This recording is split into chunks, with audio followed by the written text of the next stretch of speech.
What if everything you thought you knew about Africa was wrong?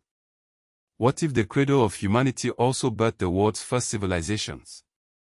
What if Africa was a global superpower centuries before Europeans arrived? These are not hypothetical questions. They are facts hidden by centuries of suppression. Let us begin with Ethiopia, the birthplace of humanity. In 1959, archaeologists uncovered the oldest Homo sapiens remains at Omo Kaibish, dating back 195,000 years. This discovery confirms that Africa is not just the cradle of humans but the origin of all human potential. But humanity's story goes even deeper. In the Afar Triangle of Ethiopia, the 4.4 million-year-old skeleton of Adi, an Australopithecus ramidus, was unearthed, pushing the timeline of human ancestry further back than ever imagined.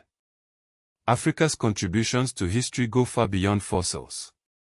In the Ngwenya Mountains of Swaziland, now Eswatini, lies the Bomvu Ridge Mine, a site that rewrites the narrative of the Stone Age.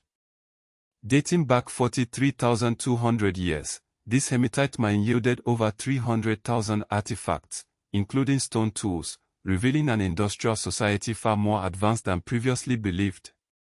This was no small operation.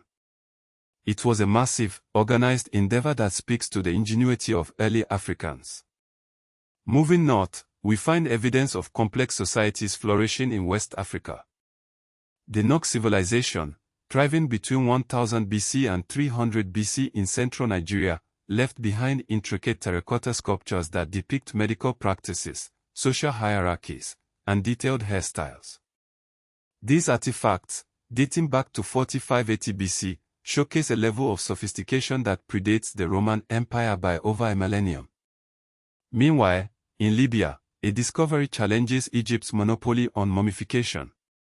At Uan Mahogiag, a mummified infant was found, dating back to 7438 BC.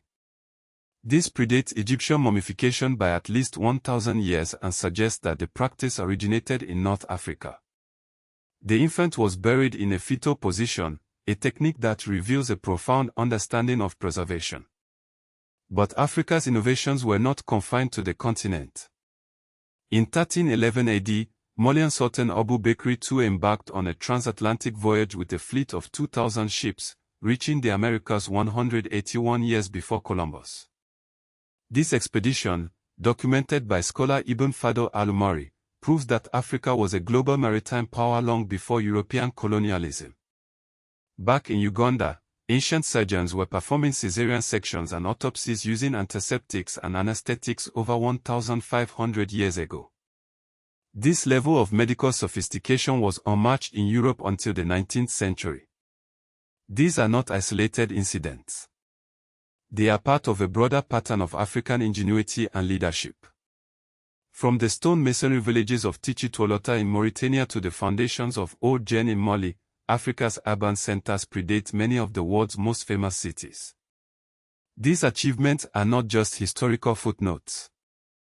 They are foundational pillars of modern African identity. They challenge the colonial narratives that have long dominated textbooks and reshape our understanding of Africa's role in global history.